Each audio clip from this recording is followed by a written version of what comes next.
آج میں دیکھ رہا ہوں ہماری نوجوان نسل 14-15 سال کے بچے جو ہے گناہوں میں ملوث ہوتے جا رہے ہیں، سگریٹ پی رہے ہیں اور نہ جانے کیسا کیسا نشہ کر رہے ہیں۔ دیکھنے کے بعد افسوس ہوتا ہے ہم دین سے کتنے دور ہو رہے ہیں۔ ہمارا ذہن یہ بنا ہے کہ لوگ تقریریں ایسی کرے کہ خوب نعرے ہو، نماز روزے کی بات نہ کرے، خالی فضائل بیان کرے اور چلے جائیں، عمل کی گفتگو نہ کرے۔ نہیں، میں اس کا قائل نہیں، میں تو اس کا قائل ہوں کہ لوگوں کو عمل کی دعوت دوں، لوگ عمل کریں۔ فرمان مصطفیٰ یہ کہ دنیا کے لیے اتنی محنت کرو جتنا دنیا میں رہنا ہے، اور آخرت کے لیے اتنی محنت کرو جتنا آخرت میں رہنا ہے۔ دنیا میں موت ہے، آخرت میں موت نہیں۔ دنیا میں موت ہے، آخرت میں موت نہیں۔ آپ خود جائزہ لیں، آپ دنیا کے لیے کتنی محنت کر رہے ہیں اور آخرت کے لیے کتنی محنت کر رہے ہیں۔ میرے پیارے آقا علیہ الصلوۃ والتسلیم کے پیارے دیوانوں، ہم دنیا کے لیے 8-8 10-10 14-14 گھنٹہ محنت کرتے ہیں، اور دن میں 5 وقتہ نماز کے لیے وقت نہیں ہے۔ عبادت کرو گے تو یہ آخرت کا سرمایہ ہے، عبادت اور ریاضت کرو گے تو یہ آخرت کا سرمایہ ہے۔ یہ محنت آخرت میں کام دے گی، دنیا میں بھی کام دے گی۔ لیکن ہم دنیا کے لیے محنت کرتے ہیں، 6-6 8-8 گھنٹہ محنت، 10-10 12-12 گھنٹہ محنت، لیکن عبادت میں محنت نہیں۔ اور ابھی اس وقت تو اتنی بری حالت چل رہی ہے، بھوکمری کا شکار ہیں، مسجدوں میں آنا بند ہے، لوگ مسجد میں آ نہیں سکتے ہیں۔ لیکن ہائے افسوس، ہائے افسوس، مسلمانوں سے گناہ نہیں چھوٹ رہا ہے، مسلمانوں سے گناہ نہیں چھوٹ رہا، گناہ برابر ہو رہا ہے، لوگ گناہ میں برابر ملوث ہیں، اور دن بدن پوری دنیا میں تباہی مچی ہوئی ہے۔ کورونا پوری دنیا میں تباہی مچایا ہوا ہے، اور لوگ کو رب کی طرف رجوع ہونے کی توفیق نہیں۔ لوگ گناہ کی طرف مائل ہو رہے ہیں، اپنی رب کی طرف توبہ کے لیے مائل نہیں ہو رہے۔ کیا یہ مصیبتیں اگر تمہیں اپنے رب کے طرف نہیں لائے تو پھر کیا لا سکتی ہے؟ یہ جوانوں کا جنازہ اگر تمہیں رب کے قریب نہ کرے تو کون سی چیز کر سکتی ہے؟ میرے پیارے آقا علیہ الصلوۃ والتسلیم کے پیارے دیوانوں، ابھی بھی وقت ہے۔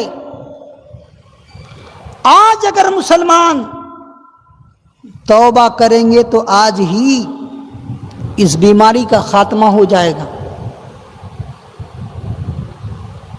لیکن افسوس، سدا افسوس کہ لوگ توبہ کی طرف مائل نہیں ہوتے۔ آپ کربلا کے واقعات سنے ہیں نا؟ کربلا کے واقعات سنیں اور انشاءاللہ سنیں گے۔ امام حسین جیسا خطیب کون ہے؟ 22,000 کا لشکر سامنے ہے، اور خطیب کون ہے؟ امام حسین۔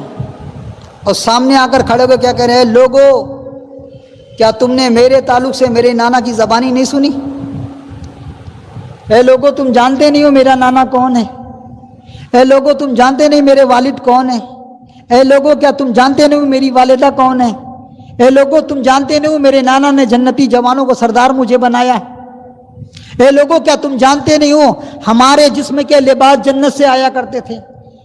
اے لوگو، کیا تم جانتے نہیں ہو ہمارے گھر میں جبرائیل بغیر اجازت نہیں آتے ہو؟ کس کے سامنے کہہ رہے ہیں؟ یزیدیوں کے سامنے کہہ رہے ہیں۔ کون ہے خطیب؟ امام حسین خطیب ہے۔ اور امام حسین تقریر کر رہے ہیں، لوگوں کے سامنے جا کر تقریر کر رہے ہیں، لیکن امام حسین کی تقریر کا اثر ان پر نہیں ہو رہا ہے، ان پر اثر نہیں ہو رہا ہے۔ کیوں نہیں ہو رہا ہے؟ اس لیے کہ ان کے اوپر دنیا کی دولت، دنیا کی حکومت کا غلبہ۔ لوگ کھڑے تھے، رے کی حکومت مل جائے گی، فلاں کی حکومت مل جائے گی، سونا مل جائے گا، اشرفیہ مل جائے گی، یہ مل جائے گا، وہ مل جائے گا، یعنی دنیا کی محبت جس کے اوپر غالب ہو۔ توجہ چاہوں گا، دنیا کی محبت جس کے اوپر غالب ہوگی تو امام حسین جیسا خطیب ان کے سامنے پہنچ جائے تو امام حسین کی خطابت اس کے اوپر اثر انداز نہیں ہوگی۔ کیوں؟ کیونکہ دنیا کی محبت غالب ہے۔ تو یہاں سے ذہن ملا کہ اگر کسی کے اوپر حدیث اور قرآن کی آیتیں اثر نہیں کر رہی ہیں تو وہ اپنا جائزہ لے کہ کہیں ہمارے دل میں دنیا کی محبت غالب تو نہیں ہو گئی۔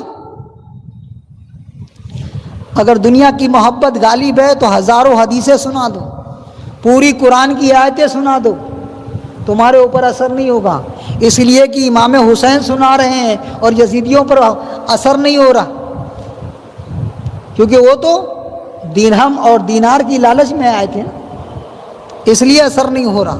تو میرے پیارے آقا علیہ الصلوۃ والتسلیم کے پیارے دیوانوں، یہاں سے ایک ذہن ملا کہ اگر بہترین سے بہترین خطیب تمہارے سامنے بیٹھا ہے اور اس کی تقریر آپ سن رہے ہیں اور سننے کے بعد تقریر ختم ہو گئی، آپ باہر چلے گئے اور جانے کے بعد پھر اپنی ویسے ہی دنیا میں مست ہو گئے، تو آپ اپنا جائزہ لیں، کہیں دنیا کی محبت ہمارے اوپر غالب تو نہ آ گئی کہ اتنا بہترین خطیب ہمارے سامنے تھا، قرآن کی آیتیں پڑھ رہا تھا، حدیث رسول سنا رہا تھا، اولیاء کرام کی اقوال سنا رہا تھا، اولیاء کرام کے فرامین سنا رہا تھا، لیکن اس کا کوئی اثر ہمارے دل پر نہیں ہو رہا تھا۔ اس کا مطلب یہ ہے کہ ہمارے دل پر دنیا کی محبت غالب ہے، اور جب دنیا کی محبت غالب ہوگی تو نہ حدیث کا کوئی اثر ہوگا، نہ قرآن کی آیتوں کا کوئی اثر ہوگا۔ تو اس لیے ضروری ہے کہ اپنے دل سے دنیا کی محبت نکالو، یہاں دنیا کی محبت نکلے گی اور رسول کی محبت تمہارے دل میں پیدا ہو جائے۔ میرے پیارے آقا علیہ الصلوۃ والتسلیم کے پیارے دیوانوں،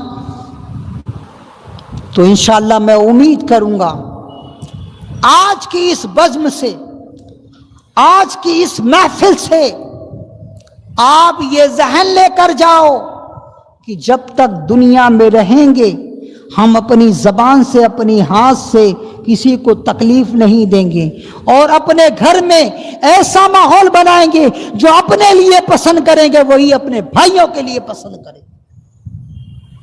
اگر آج کی اس گفتگو سے یہ باتیں آپ لے کر گئے تو انشاءاللہ آج کی ہماری یہ تقریر، آج کی ہماری یہ مجلس اللہ رب العزت کی بارگاہ میں مقبول اور قبول ہوئی تو انشاءاللہ تبارک تعالی ہمارے لیے دنیا میں بھی نجات ہے اور آخرت میں بھی نجات ہے۔